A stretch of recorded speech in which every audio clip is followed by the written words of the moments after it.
आयोग दोनदा चेंज करण्यात आले। मुंबई पोलीस कमिशनरवर तेव्हाच्या मुंबई कमिशनरवर प्रेशर होता, तेव्हाच्या डीसीपीवर जो प्रेशर होता, सीसीटीव्ही फुटेज ज्या पद्धतीने डिलीट करण्यात आले, 8 जूनचे मस्टरचे व्हिजिटर बुकचे दोन्ही पानं फाडण्यात आले, मोबाईल टावर लोकेशन 8 जूनचं आणि 13 जूनचं आदित्य ठाकरेचं काय आहे हे मी पहिल्या दिवसापासून बोलतोय, तुम्ही तपासा।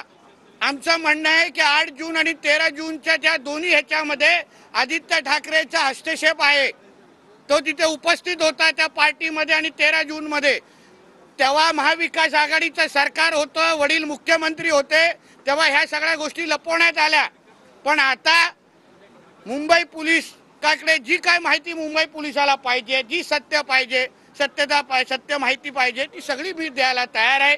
ह्याच्या अगोदर पण महाविकास आघाडीच्या काळात मला आणि सन्मान्य राणे साहेबांना इन्क्वायरीसाठी बोलवलं गेलेलं, तेव्हा दिशा आणि सुशांत सिंगचा खून कसा झाला हे त्यांना माहिती घ्यायची नव्हती, पण पुरावे तुमच्याकडे काय आहेत ते पुरावे आम्हाला द्या।